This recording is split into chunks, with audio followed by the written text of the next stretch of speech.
So ons eerste tema vir graad 6 kwartaal 1 is stel rangskik vergelyk en stel heelgetalle voor. Nou met hierdie tema het ons baie herhaling van wat gebeur het in graad 5 en so. So ons moet eers seker maak dat ons wel die vorige terme en so verstaan voordat ons kan seker maak ons is reg vir graad 6. Die eerste een waarmee ek wil begin is die uitgebreide notasie. Nou ons is baie geneig om uitgebreide notasie net in een manier te skryf en dit is die een wat ons natuurlik hierbo aan sien, hierdie enetjie hierso wat ons almal mee bekend is, want dit is die een waar ons die plusse gebruik, dit is baie bekend en ons is lief daarvoor om hom te gebruik, maar ons moet tog onthou om selfs vir die leerders die ander twee maniere ook te leer. Waar die tweede manier is natuurlik waar jy die getalletjies opbreek en jy sê 2 maal 100.000, 3 maal 10.000, 4 maal 1.000 ensovoorts, wat dit dan ook net bietjie makliker vir hulle maak om te verstaan van al die verskillende goedjies wat jy bymekaar tel.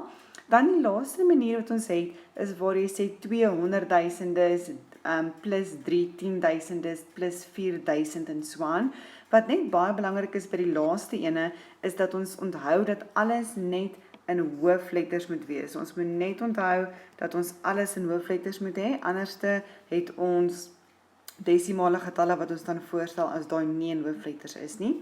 Die volgende goedjies wat ons net moet onthou is terme wat belangrik is. Nou terme wat ons van praat maar hierso is goed so som van wat natuurlik plus beteken. Hulle kan ook vir jou sê tel by of so in plaas van som van. Iets anders ook is verskil tussen, want hulle vir jou sal sê vind die verskil tussen die volgende twee getalle wat dan natuurlik minus beteken. Dan volgende een is produk van. Nou produk van is natuurlik die maal wat ons almal wat ons ken. So dan sal sê vind die produk van 5 en 9 en dan natuurlik gaan jou antwoord 45 wees. En dan ons laaste ene is verdeel tussen, wat dan nou beteken, natuurlik dis baie maklik, jy beteken jy moet deel tussen jou maats of so aan. Dan nog 'n paar belangrike terme wat ons geneig is om bietjie die mekaar mee te raak, is stygende en dalende orde. Nou met stygende orde moet ons net onthou dat die getalletjies dan moet styg, so dit is van klein na groot, waar dalende orde beteken die getalletjies daal, so dit is van groot na klein wat ons dan daai orde het. Dan net om weer seker te maak ons onthou al die tekens wat belangrik is. Julle sal sien ons het die kleiner as teken, die groter as teken en dan die is gelyk aan teken wat ons almal dan nou baie goed ken.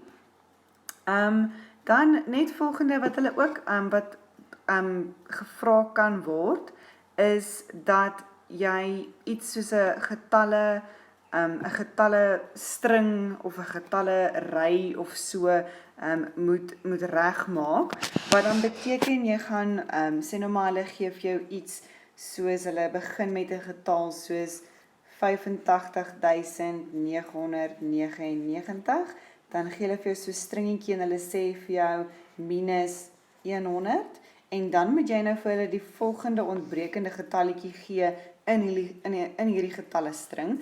Nou wanneer ons minus 100 beteken dit ons honderde kolom gaan natuurlik beïnvloed word. So dit beteken dat ons dan nou in ons volgende enetjie 85.899 sal hê. Dan sal hulle weer vir jou sê byvoorbeeld minus nog 100 en dan gaan jy weer na die honderde kolommetjie kyk en dan gaan hy nou natuurlik weer minder word. So ons het dan 85.799.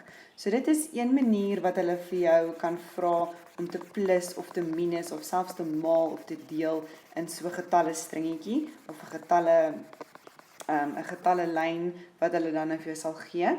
Dan iets wat ook kan gebeur is hulle kan vir jou 'n vraag gee soos byvoorbeeld 5 meer as 99.999. Dan natuurlik moet ons heel eers kyk na die meer as. Nou ons moet onthou dat meer as beteken plus. So dit beteken ons gaan 'n doeteenvoudige plus sommetjie doen waar ons die 5 gaan bytel. So 9 plus 5 gee natuurlik vir ons 14. Daai word 'n 10. Ons het nog 'n 10, nog eene en dan het ons laaste 10 wat beteken ons finale antwoord gaan dan 100.004 wees. So dis nog 'n manier wat hulle dit kan vra wat die terme betref, wat meer as verskil tussen produk van en so dit is maniere wat hulle dit kan vra. Dan net om weer terug te dink aan uitgebreide notasie. Hulle partykeer kan hulle die uitgebreide notasie gee en vra vir die heelgetal. So as ons byvoorbeeld sal kyk na hierdie gedeelte hierso, hulle sal byvoorbeeld vir jou daai getalletjie vra en dan sal hulle vir jou byvoorbeeld daai gedeelte gee en dan moet jy dan nou vir hulle net die heelgetalletjie gee. So dis nog 'n manier wat hulle die uitgebreide notasie kan gebruik. Dan net om weer 'n bietjie terug te kyk, is om seker te maak dat ons onthou hoe om die kleiner as en groter as tekens te gebruik. So daarin beteken dit dat ons dan nou goedjies sal gebruik, soos sê nou maar hulle gee vir jou 'n getalletjie soos 539 en hulle vra vir jou, is hy groter of kleiner as 609, dan natuurlik kyk ons waarna die krokodil se bekkie moet kyk, want die krokodil is obviously, hy is baie honger, so hy hap na die groter getal toe. So eenvoudige maniere om net goedjies te onthou, om dit makliker te maak vir jou.